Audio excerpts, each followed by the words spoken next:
What's going on, fellas? Today we got to do college week 3 or for some teams week 4 rundown, but here we go. Let's just run through it. All right, we're going to start with Texas and ULM. So Arch Manning definitely looked a little bit human in this game. He threw 2 interceptions, which I think were just personal mistakes, but he still played very well, and I have to give him his credit for that. The way that the score ended up exactly is what was expected. Did we expect anything different from ULM versus Texas? Let's be honest, Texas is the number 1 team in the country right now for a reason. Just saying. But one question I do want to ask people, is there another college football team right now that has a backup as good as Arch Manning? Yeah, let that one kind of rattle your mind a little bit because I can't find one. Jaden Blue on the other side here, he showed up. He played. He had a big focus. He was a big focus for the team. He rushed for 3 touchdowns for Texas. There's not much more to say about this game, really. I don't think until the Georgia game and then following week being Oklahoma, which is a lot worse than what we thought they were, Texas is the best team in the country right now until further notice. So we'll come back to that. Ohio State Marshall, once again, another game where we know what the outcome is supposed to be. What happened. No one is shocked. Marshall actually played very well. That was the shocking part for me. Marshall's coach even joked about at the beginning, if any Ohio State players want to transfer over to Marshall, they have an NIL offering unlimited biscuits, all you can eat. And he was not joking. And even Ryan Day joked about they had one player specifically that I won't name him, but that they were actually worried about with that offer. NIL has changed the landscape of college football. All right, so let's move on to Clemson. Well, we got Clemson, North Carolina State. Now, usually, this is a tight game. Usually, this is actually always a tough game. This one was, I think, the shocker of the weekend because Clemson ran North Carolina State over.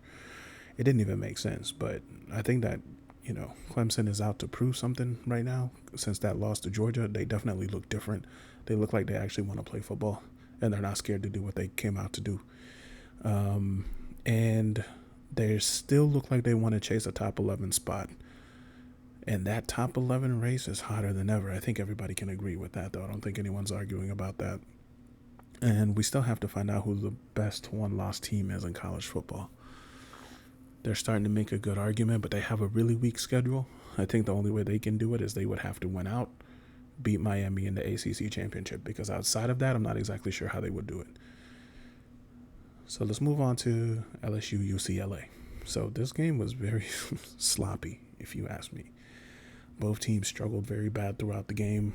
One definitely more than the other being UCLA, where the score did not tell the story in this game whatsoever.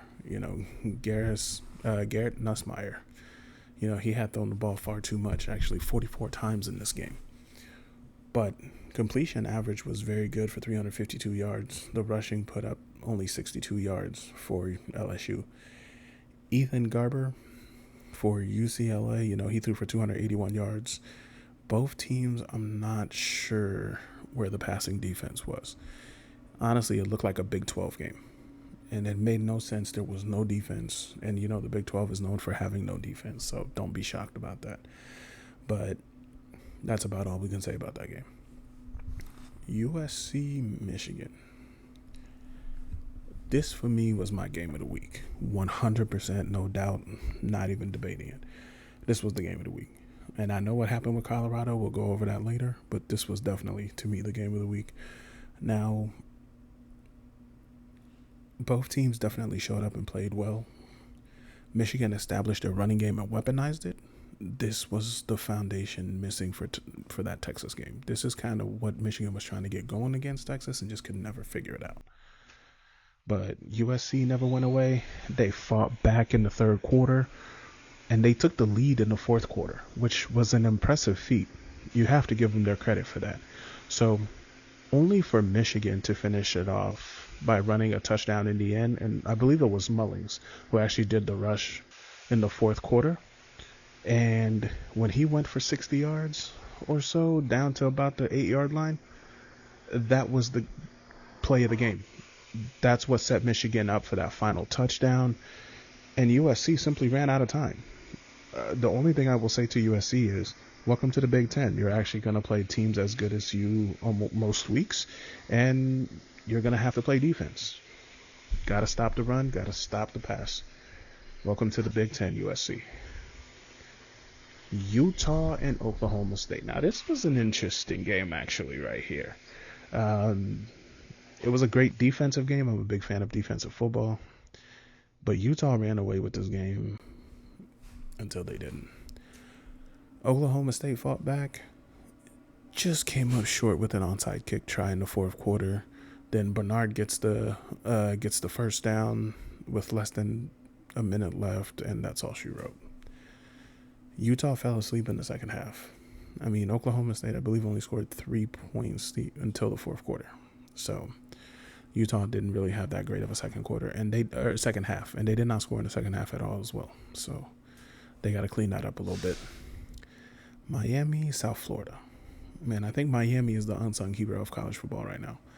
No one's really giving them the attention that they deserve. And they have a quarterback with almost, 9 years experience in college football now in Cam Ward. You know, they looked great when they were out there. And I think they're going a little bit unnoticed right now, being ranked at number 8. And that could have changed by the time this video comes out. But they don't play Clemson in the regular season.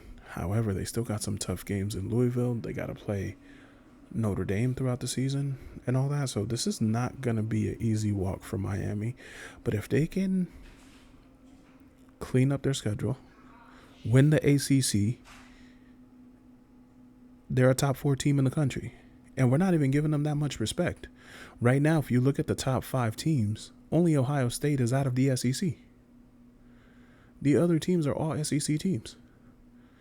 You know, you got Texas, Georgia, Ohio State, the one odd out. Then you got Alabama, Ole Miss. That's the top 5. 1 Big Ten team, 4 SEC teams. So definitely a lot going on in there.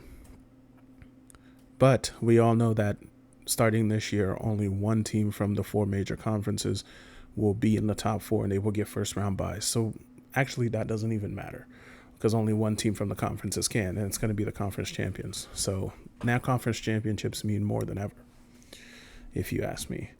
But Miami also has to play Syracuse. And in their last game, that won't be easy because the way Kyle McCord is playing right now. You know, defenses really have to be careful when they're playing Kyle McCord right now. So it's about all I can say for Miami right now. They're kind of the unsung heroes of college football at the moment. Then we're going to move on to Tennessee, Oklahoma. All right. Okay. Let's just get straight to the point. We all thought Oklahoma was good. But then again, we had these preseason games. And this was the game that reminds me all the time I wish we could get rid of preseason games. I think they're such a waste of time. I think the athletes losing this, the fan bases, I don't think get an accurate view of what their team actually is. We don't get to know who's on the bench for the big boy schools or anything like that. In this case, Oklahoma. I kind of wish there was more with this. I really wish the way we have these cupcake games can change in college football. Make it a preseason that doesn't count against a smaller school. We get to see who's on the bench for the bigger schools. And more importantly, it gives everybody a chance to actually win. You know, just a chance. That's what they need, you know. Can you imagine the morale boost for a team like Temple if they can go into Oklahoma and beat even the second team? That's a morale boost for their season. They get the money to run their season instead of getting beat, 60-3 or whatever the score was. That's not the right score, by the way, but whatever that score was. So Oklahoma gets a big wake-up call when they get Tennessee coming into town, because now Tennessee is coming in as a normal SEC team. They have one of the best quarterbacks in college football, probably the most accurate quarterback in college football. The kid's good. In this game, we seen Oklahoma struggle. Against the likes of Houston the week before, they almost got beat. They won 16-14, and they struggled against a Houston team that got shut out 34-0 to Cincinnati. I don't know what else to say. Tennessee really controlled the game from beginning to end, and they made nothing easy for the Sooners. the Sooners only put up about 3 points until the fourth quarter. So that was a big problem. They lost a lot of time there where they just couldn't get the ball moving. They didn't know what to do. And I remembered saying to myself, I don't think Oklahoma realizes they're not playing Temple right now, that they're actually playing Tennessee, who's a legitimate SEC team and clearly a top 10 team in the country right now. And this is, once again, brings me back to the cupcake issues, but Tennessee won. There's nothing else to say. Oklahoma is not as good as we think they are. I thought they would be one of the biggest challenges for Texas this year. I think I'm completely wrong on that. I think Texas will be able to easily beat Oklahoma. I'll be shocked otherwise. But Texas has to worry about Georgia first. So, they got time before that comes. And then how about Colorado and Baylor? Man, what a comeback story right here.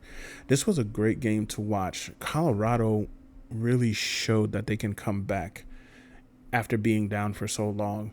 And they can depend on more than just Shedeur or Travis Hunter. They can depend on more than just two players. They're proving that now.